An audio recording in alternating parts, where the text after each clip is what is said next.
अस्सलामुअलैकुम। बस बहुत हो गया। चीन का सलामती कौंसिल में अमेरिका पर जवाबी हमला, कशीदगियां बढ़ने लगी। तैयब उर्दवान की हिकमत अमली कामयाब। फलस्तीन में इंतखाबात, सुप्रीम कोर्ट का सानिया आर्मी पब्लिक स्कूल की रिपोर्ट पब्लिक करने का हुक्म।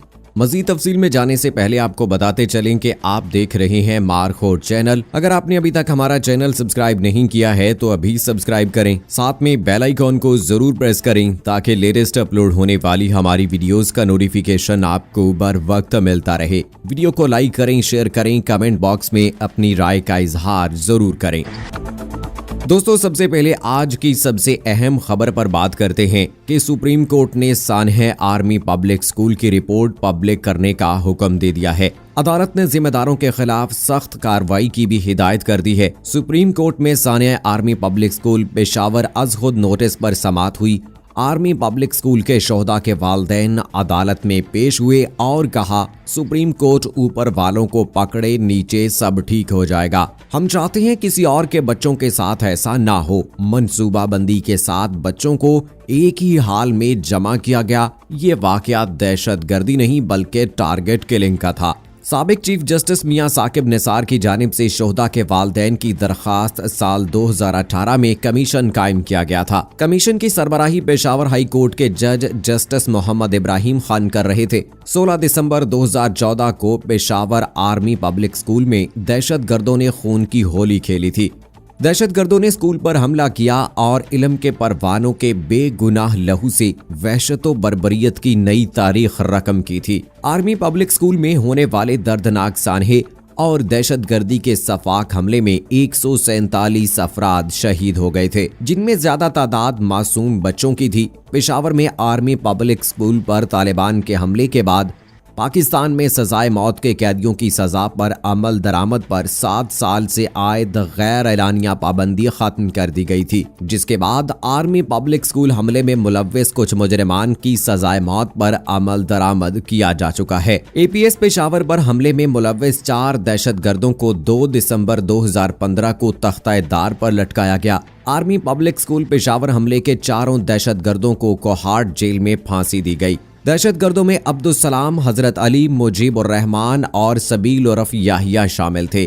APS हमले में मुलव्विस 4 दहशतगर्दों को मिलिट्री कोर्ट ने सजाए मौत सुनाई थी। दहशतगर्द ताज मोहम्मद मुसल्लह अफवाज पर हमलों और खुदकश बमबारों को पनाह देने में मुलव्विस था।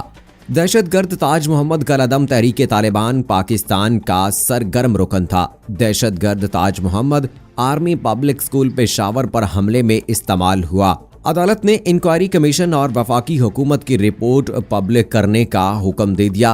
सुप्रीम कोर्ट ने कहा कि इंक्वायरी कमीशन की रिपोर्ट और इस पर वफाक का जवाब पब्लिक किया जाए। सुप्रीम कोर्ट ने अमानुल्लाह कंडरानी को अदालत मावन मुकर्रर कर दिया। अदालत ने हुकूमत को कमीशन रिपोर्ट पर लाइन ऑफ एक्शन बनाने का हुक्म दे दिया। सुप्रीम कोर्ट ने हुक्म दिया कि जिम्मेदारान के खिलाफ सख्त कार्रवाई की जाए।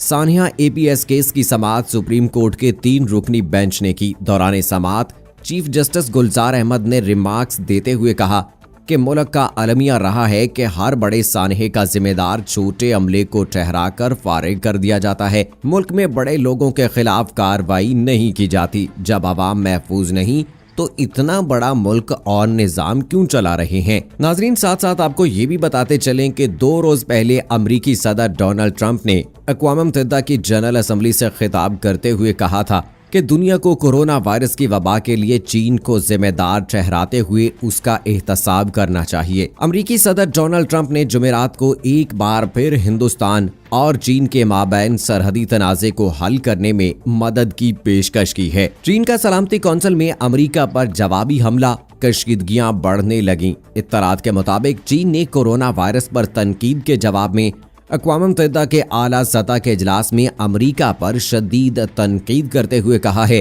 कि बस बहुत हो गया। गैर मुल्की खबर रसाई एजेंसी AFP के मुताबिक अमरीकी सदर डोनाल्ड ट्रंप की जानिब से अक़वाम मुत्तहिदा की जनरल असम्बली से सालाना खिताब में चीन पर हमले के 2 रोज बाद अक़वाम मुत्तहिदा में चीन के सफीर जोंग जुन ने अमरीका के आलमी किरदार पर शदीद तनकीद की।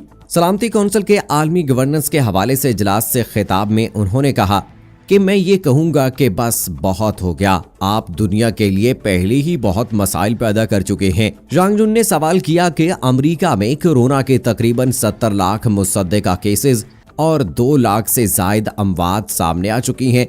दुनिया की सबसे जदीद तिब्बी टेक्नोलॉजी और निजाम के बावजूद अमेरिका में इतनी बड़ी तादाद में केसेस और अमवात क्यों सामने आई? उन्होंने कहा कि अगर किसी को इसका जिम्मेदार ठहराया जाना चाहिए तो वो अमेरिका के चंद सियासतदान होंगे।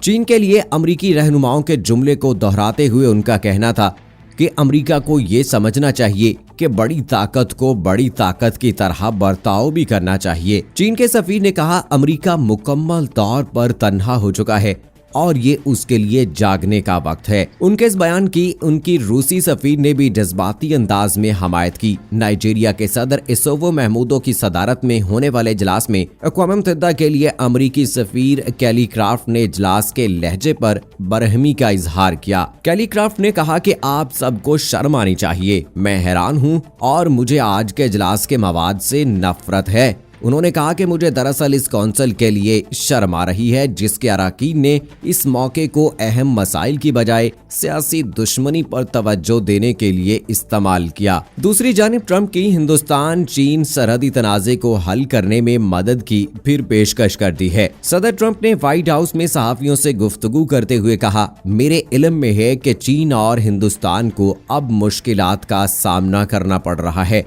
मुझे उम्मीद है कि दोनों ममालिक इस बहरान से निकलने में कामयाब हो जाएंगे। अगर हम मदद कर सकते हैं तो हम उसे करना पसंद करेंगे। इससे पहले मई में ट्रंप ने हिंदुस्तान चीन सरहदी तनाज़े के मसले पर सालसी करने के बारे में भी बात की थी, जिसे बाद में हिंदुस्तान ने मुस्तरद कर दिया था। वजीर खारजा एस जयशंकर ने लद्दाख खित्ते में जारी सरहदी तनाज़े के हल के लिए 10 सितंबर को शंघाई ताउन तंजीम के इजलास में अपने चीनी हम मनसब वांग यी से मुलाकात की थी। जराये के मुताबिक इस इजलास में हिंदुस्तान ने लाइन ऑफ एक्चुअल कंट्रोल के साथ मुसल्लह चीनी फौजियों के बड़े पैमाने पर जमा होने पर तशवीश का इजहार किया था। नाजरीन, उधर तुर्की की मदद से फलस्तीन की 2 बड़ी जमातों हमास और अल फतह के दरमियान इंतखाबात के हवाले से तारीखी मुआहिदा तय पा गया है। अरब मीडिया के मुताबिक फलस्तीन में इंतखाबात से मुतालिक हमास और अल फतह के दरमियान तारीखी मुआहिदा तय पा गया है। 15 साल में पहली बार फलस्तीन की 2 बड़ी जमातें मुल्क में इंतखाबात करवाने पर मुत्तफिक हो गईं। अरब मीडिया के मुताबिक हमास और अल फतह के वफूद के तुर्की में मुज़ाकरात हुए। फलस्तीनी सदर महमूद अब्बास ने तुर्क सदर रजब तैयब एर्दोगान से मफाहमत के लिए किरदार अदा करने की दरख्वास्त की थी। मुआहिदे के तहत इंतखाबात 6 माह के अंदर करवाए जाएंगे। अल फतह के सरबराह महमूद अब्बास और हमास के सरबराह इस्माइल हानिया ने मुआहिदे को मंजूर किया। पहले मरहले में कानून साज असम्बली के इलेक्शन होंगे, फिर सदारती इंतखाबात होंगे। आखिरी मरहले में PLO की मरकजी कौंसिल के इंतखाबात होंगे। फलस्तीन में आखिरी पार्लिमानी इंतखाबात 2006 में हुए थे, जिनमें हमास ने नुमाया कामयाबी हासिल की थी। सो दोस्तों, ये थी लेटेस्ट अपडेट्स। अगली वीडियो तक मुझे इजाजत दीजिए। फी अमानिल्लाह।